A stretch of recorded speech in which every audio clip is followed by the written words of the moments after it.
Hi boys and girls, Miss Cunha here. I'm reading to you today this book from our March Book Madness. The title is Each Kindness. I hope you enjoy it. Remember that as I'm reading, I want you to think of a couple of things. Number one, think of the theme of the story. What is the message that the author is trying to convey with this story? Remember a couple of things about theme. So definitely the title helps us figure out the theme of the story, right? That could be a clue. Also thinking of the character and what the characters learn throughout the story, usually the main character. So listen to that. And then, of course, we also know usually some pictures sometimes can also kind of give us a little bit of hints on the theme of the story. So it's obviously a picture book, so I think you could definitely enjoy it and figure out what the theme of the story is. Remember, boys and girls, that a theme of a story can be applied to other books, right? Other stories. So keep that in mind as I read. So the title of this book for today is Each Kindness. It is by Jacqueline Woodson, illustrated by E.B. Lewis. I'll try not to stop every so often like I do in class, and I'll just let you enjoy the story. So Each Kindness. That winter snow fell on everything, turning the world a brilliant white. This way so you can see the pictures over there. One morning, as we settled into our seats, the classroom door opened and the principal came in. She had a girl with her and she said to us, "This is Maya." Maya looked down at the floor. I think I heard her whisper, "Hello." We all stared at her. Her coat was open and the clothes beneath it looked old and ragged. Her shoes were spring shoes, not meant for snow. The strap on one of them had been broken.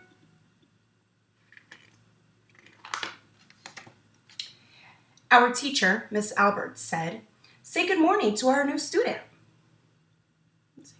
That's better. But most of us were silent. The only empty seat was next to me. That's where our teacher put Maya. And on the first day, Maya turned to me and smiled. But I didn't smile back. I moved my chair, myself, and my books a little further away from her. When she looked my way, I turned to the window and stared out at the snow. And every day after that, when Maya came into the classroom, I looked away and didn't smile back.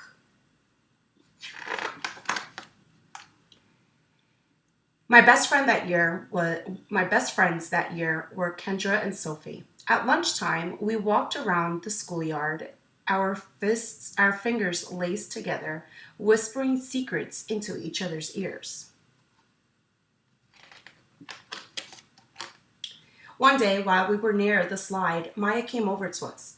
She held open her hand and showed us a shiny jack and tiny red ball she had gotten for her birthday. "It's a high bouncer," she said, but none of us wanted to play. So Maya played the game against herself.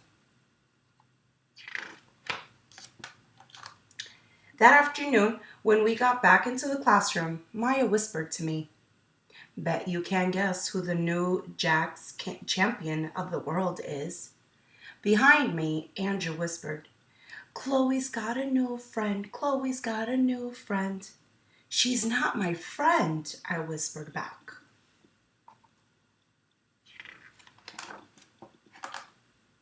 The weeks passed.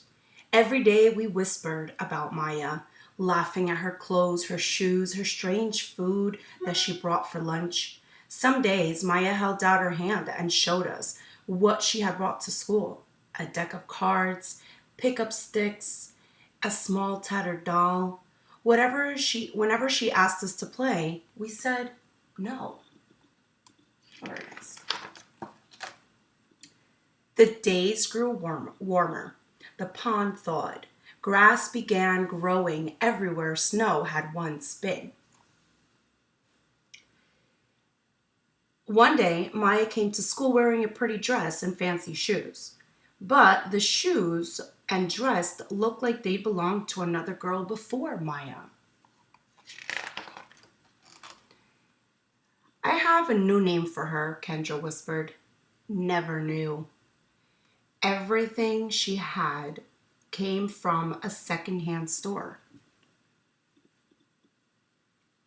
We all laughed. Maya stood by the fence. She was holding a jump rope but did not come over to ask us if we wanted to play. After a while, she folded it double, rolled the ends around each hand, and started jumping. She jumped around the whole schoolyard without stopping. She didn't look up once. Just jumped, jumped, jumped.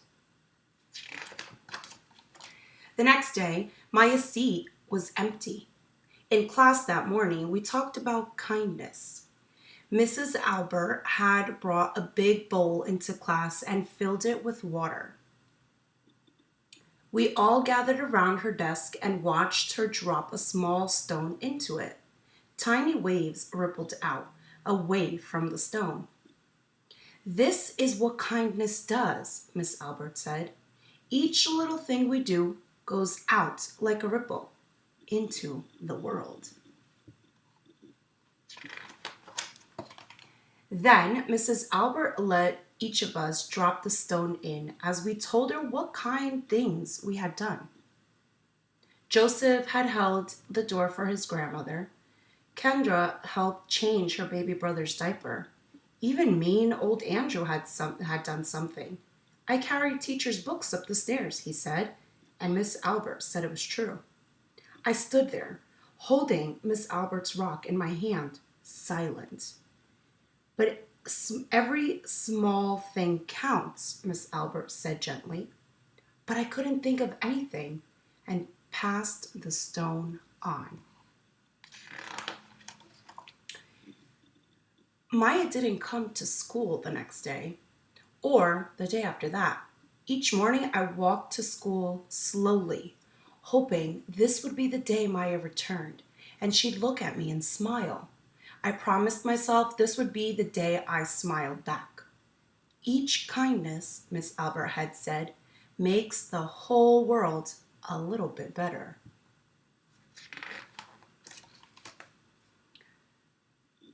But Maya's seat remained empty. And one day, Miss Albert announced to the class that Maya wouldn't be coming back. Her family had moved away, Miss Albert said. Then she told us to take out our notebooks. It was time for spelling. That afternoon, I walked home alone. When I reached the pond, my throat filled with all the things I wished I had said to Maya. Each kindness I had never shown. I threw small stones into it over and over, watching the way the water rippled out and away, like each kindness, done and not done. Like every girl somewhere holding a small gift out to someone, and that someone turning away from it. I watched the water ripple as the sun set through the maples, and the chance of kindness with Maya became more and more forever gone. The end. So think about the main character, Chloe, and Maya, which is obviously gone right after a couple of days being new to the school. Her family moved away again. Think of how Chloe treats Maya. Now, I don't want to say that she treats her completely bad, right? Even though she could have been a lot nicer to her. Every time Maya looks at her and smiles, she ignores her, right? So we can say, well, that's part of bullying, right? You're just kind of pretending someone's not there and not giving your attention to them. So think about how she feels, realizing that she wasn't nice to her, right? And that she ignored her all these times. Obviously, she regrets, right, what she's done. So think of the theme of the story. What is the author trying to teach us as readers? Is he teaching us that maybe we need to be kind all the time and not just when we want to? Because then when we realize that we're wrong, it's too late, right? Just like Chloe, it was too late for her, right? The girl never came back to school. She moved away. So she regrets the way she treated her. So this is a pretty interesting book. So wait for the next book, which will be in another video, so that then you can vote on which is our winner. See you soon, boys and girls.